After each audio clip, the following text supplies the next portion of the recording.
डॉक्टरांनी खूप छान उदाहरण दिलं होतं की कशी माणसाची वृत्ती म्हणजे हाच जो कर्मयोग आहे ना, हा इतका चुटकीसरशी त्यांनी समजावून सांगितला होता की काय गंमत असते बघा.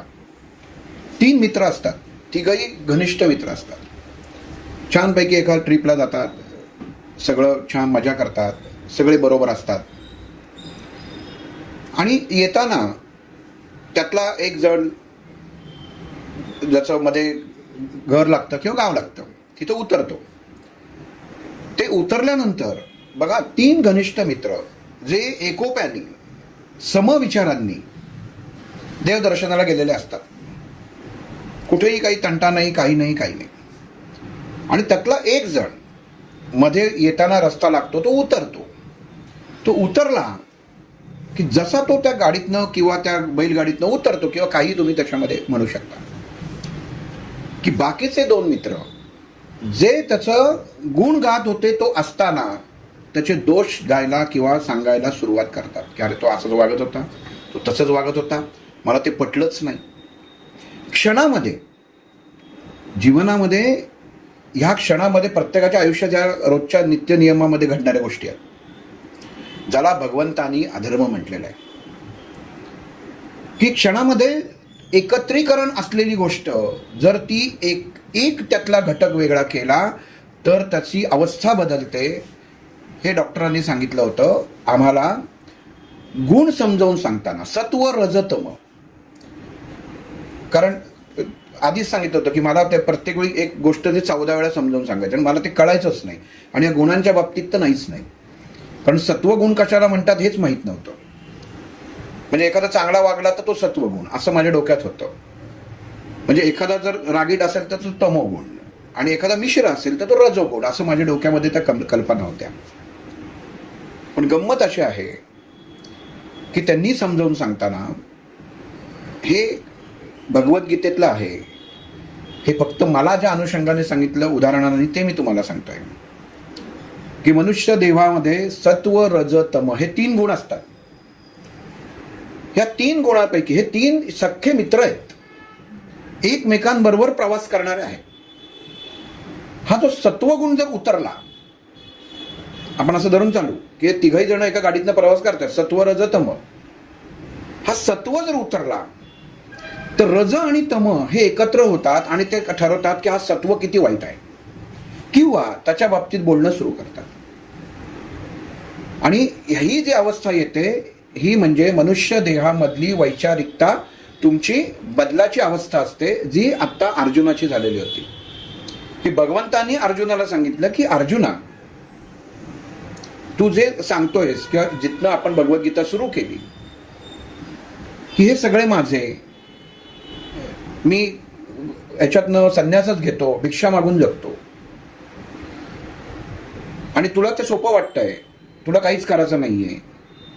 म्हणजे इथपर्यंत येऊन भगवंतांनी त्याला अर्जुनाला जे समजवत होते ते अर्जुनाला समजत नव्हतं. हेच उदाहरण इथं आहे की सत्व रजतम हे 3 गुण जेव्हा त्यातला एखादा बाजूला होतो तेव्हा 2 हवी होतात माणसाच्या देहात. यांनी मनुष्याची वैचारिकता बदलते, मनुष्याचं शरीरातलं असलेली दळणवळण यंत्रणा म्हणजे आरोग्य हे बिघडतं किंवा सुधारतं. ह्याच्यातला जो गुण हवी होतो त्या गुणाच्या अनुषंगाने ते व्यक्तिमत्व ओळखलं जातं. पण इथं भगवंतांनी पहिल्यांदा अर्जुनाला सांगितलं होतं, ज्ञान तुला प्राप्त झालेलं आहे, ज्ञानाने तुला कर्म काय हे कळलेलं आहे. की जेव्हा अर्जुन तयार झाला होता, आपण मागील भागात पाडले की गांडीव उचलून तयार झाला होता, पण मनामध्ये प्रश्न होता. आणि संन्यास म्हणजे तेव्हा ज्ञान कर्म संन्यास योग होता. म्हणजे तिथनं ज्ञान ही प्राप्ती, ही अवस्था अर्जुनाच्या देहामध्ये प्राप्त झालेली आहे. ज्ञानी आता होताच पण झाला, मुलगा ग्रॅज्युएट होताच पण आता जर्मनीचा कोर्स केलेला आहे म्हणजे ज्ञानी झाला, कारण त्याला जर्मन पण कळायला लागलं, म्हणजे जर्मनातला ज्ञानी झाला, विशेष ज्ञान.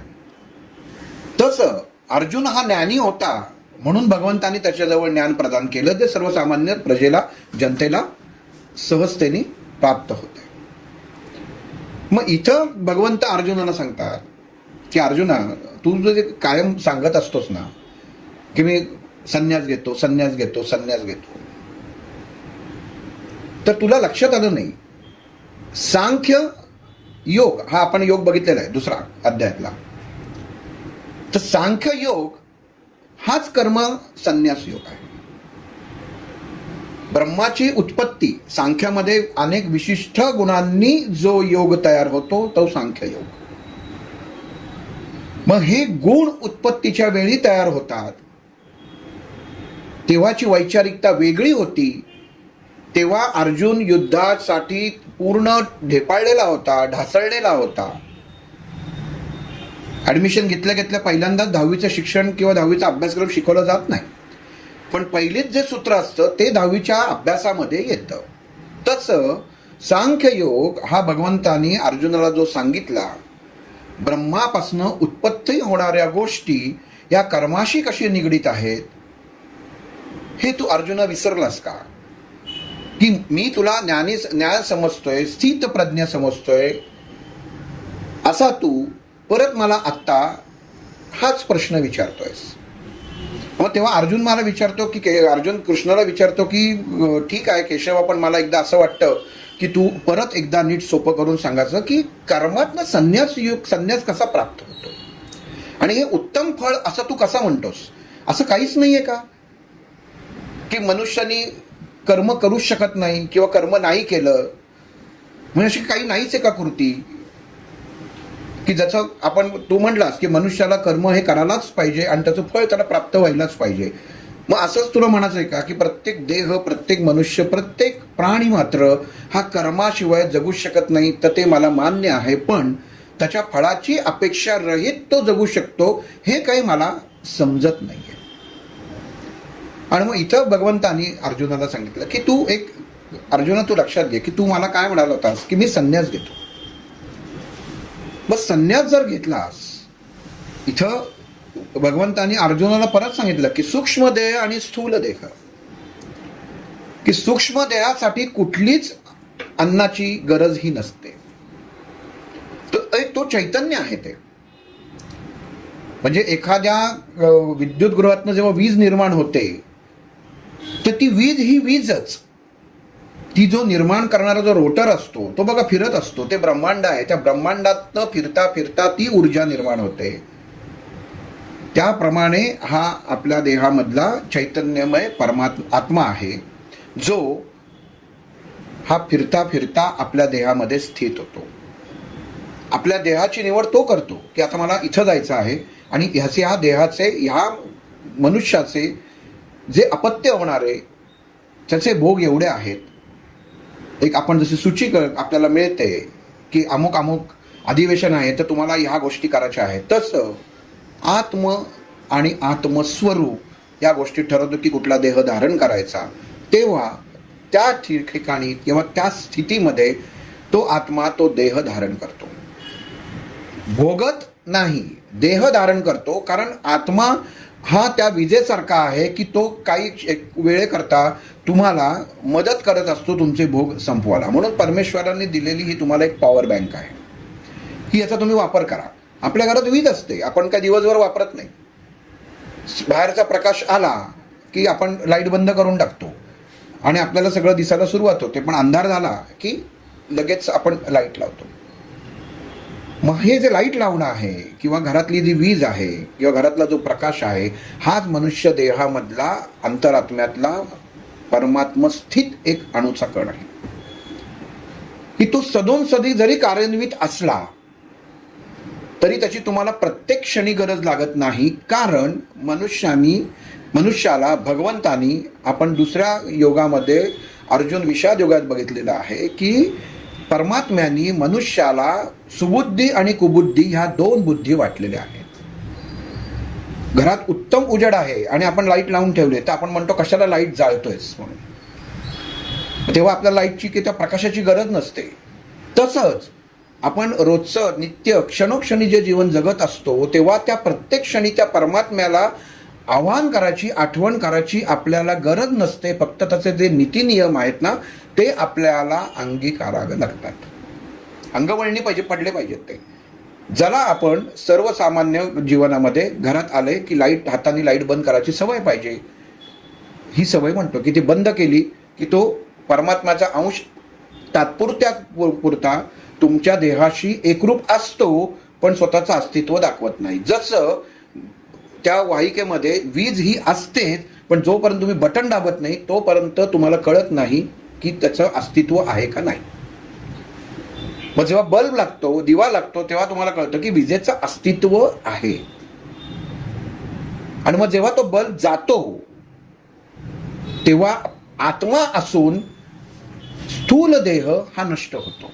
लक्षात घ्या, नीट समजून घ्या. आपण आपला परमात्मा, आपला देह याची ओळख या उदाहरणातून करून घेत आहोत.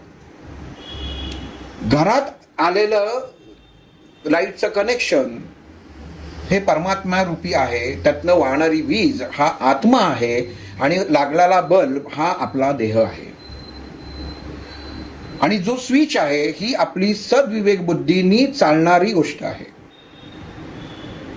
आणि ज्यावेळी वेळ संपते, श्वास संपतात, त्यावेळी तो बल्ब फ्यूज होतो, म्हणजे तो बल्बच्या आतमधला धागा जे असते तार तुटते.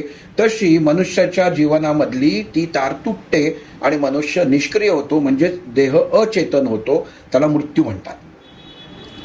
पण हा बल्ब जेव्हा जातो, हा देह जेव्हा पडतो, किंवा हा देह जेव्हा म्हणजे गतप्राण होतो, तेव्हा तो आत्मा त्या बल्बच्या बाहेरच्या अवस्थेपर्यंत येऊन थांबलेला असतोच. म्हणजे आत्मा हा आपल्या देहाच्या बाहेर येऊन असतोच. मग आपण तिथं नवीन देह लावतो, देह म्हणजे नवीन बल्ब लावतो. आत्मा तोच, परमात्मा तोच, आणि आपण बटन चालू करतो, ती बुद्धी चालू झाली की तो बल्ब परत लागतो. मग तो कधी 10 वॉटचा असतो, म्हणजे तुमचं ह्या जीवनातलं जन्माचं ह्या योनीतला आहे, कधी 100 वॉटचा असतो, तो ह्या योनीतला आहे, पण आत्मा तोच. मग हे इतकं सोपं गणित आहे. हे सोपं गणित अर्जुनाला माहिती असताना, आता हे उदाहरण आपल्याला समजण्यासाठी म्हणून दिलं.